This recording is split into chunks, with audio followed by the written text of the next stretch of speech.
Alright, I hope we can get some footage of this. I'm not really equipped for making videos out here. I don't usually do this sort of thing, but just drilled this big school of perch here. Hopefully you can see them on the camera. Hopefully they're still here. They're setting up my camera. I'm hoping the sun is not affecting this quality of this video. I'll find out. Yeah, they're coming off bottom. We're in 26 feet. I just hooked that guy. Didn't even drop him. He hit 19. A bunch of them came up and attacked him. No, that's one of the smaller ones I caught today. Unfortunately, almost all the perch in this lake are highly infested with white worms. So far, I've just caught 13 and counting out of the last 2 holes. After fishing a bit shallower for bass this morning, God, I think I'm up to 18 of those already. I pulled a few out of here. They were largemouth bass. And this lake's supposed to be smallmouth bass in it, and eventually these got in here, probably illegal stocking, and they're just overrun with smaller bass in here. So I'm culling some, and it looks to have some good results. The numbers have been going down a bit, and the size of the largies and the smallies has been going up since a couple years that I started with this. There's another one. It's not even going 2/3 of the way to the bottom, and these things are after it.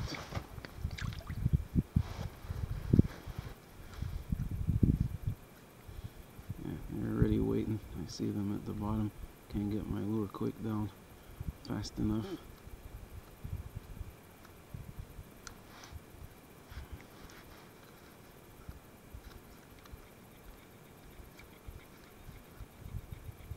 There they come.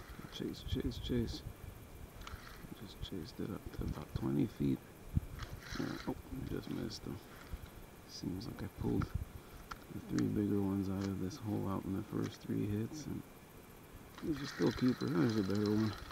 Maybe spoke too soon. Good head shakes. Oh, that's a pretty good one right there. That is a fat perch. Unfortunately, riddled. You can see it.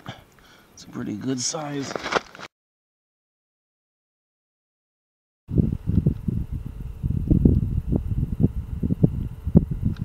There we go, caught him.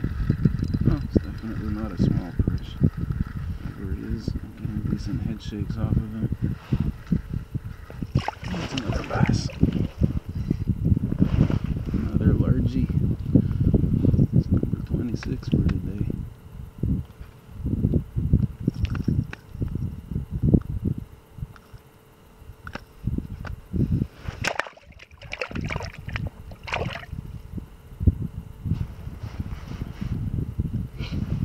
Frenzy is utterly insane.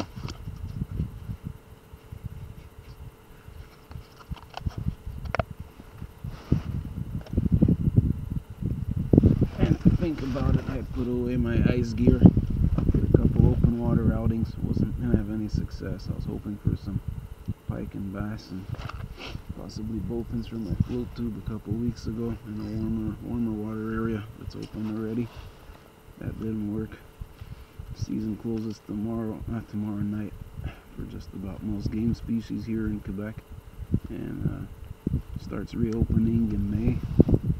Most likely going to be soaking some lines for carp over the next few weeks. There isn't much else to target. I've got some good early season carp spots. As soon as they thought, whenever we go, just missed them. There's a bunch of them in the hole again.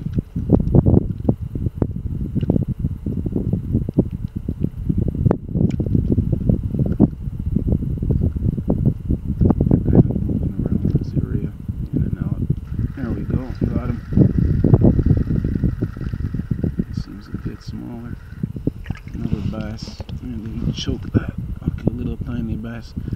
That rattle bait and just tried to swallow it. At least he didn't swallow it and make him easier to release. at this depth. And then, oh, there we go. Supposed to go down the hole, not out of the hole. There we go. There's a few more down there. I see them waiting.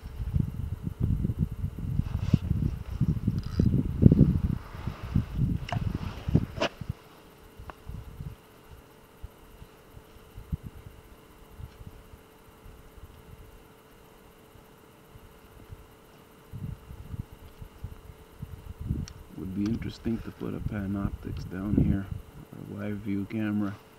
I don't have one, but I have enough stuff to haul out here. It's quite a haul. So there we go. Just missed them.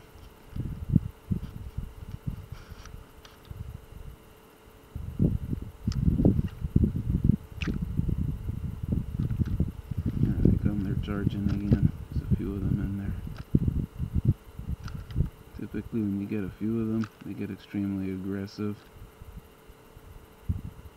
There we go, got another one. And they're all hitting good, I'd say 8 to 9 feet off bottom. They're suspended over 25-ish, 5.5 feet under the ice.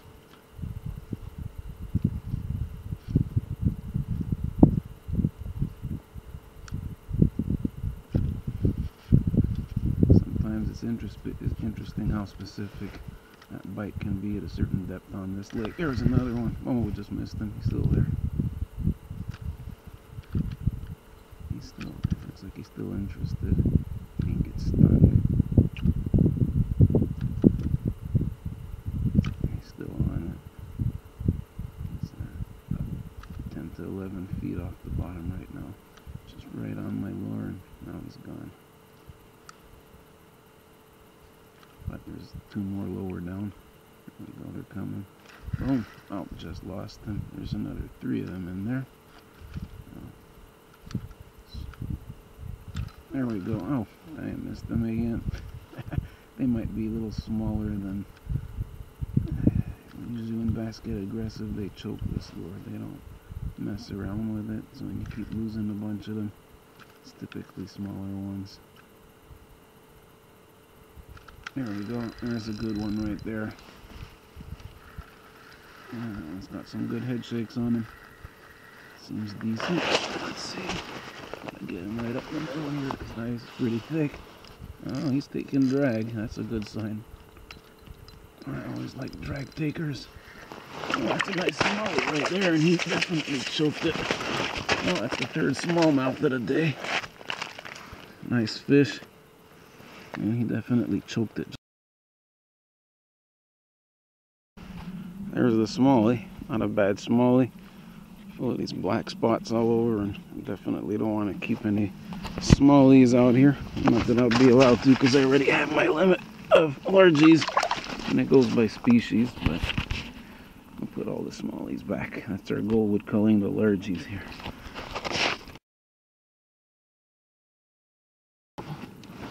I'll show you guys.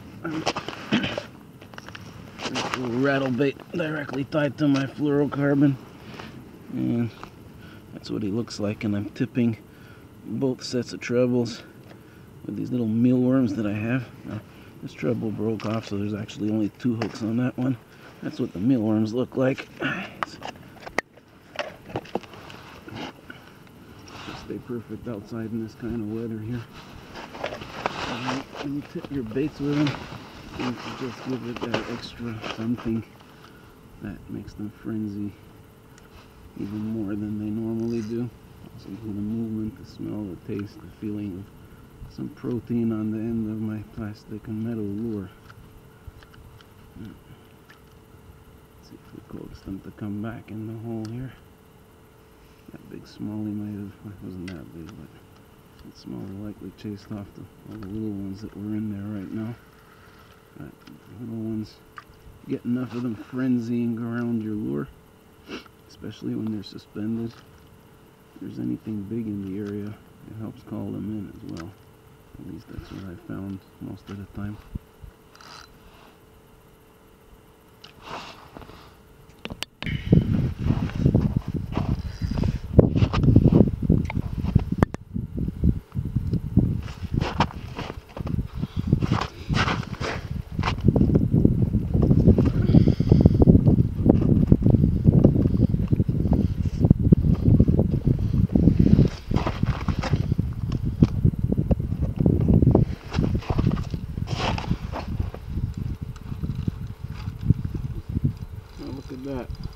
dropping them down the hole, trying to fix my thing.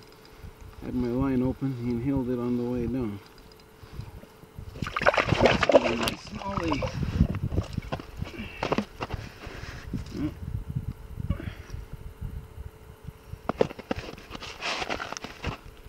This guy's at the magic depth, 26 feet. Nice. That was the first dropping. There was a few of them in there again. It's they're really concentrated on this area more than they normally are. And I've hit this before, but I've never hit this many productive holes in a day with this many fish schooled up in each one.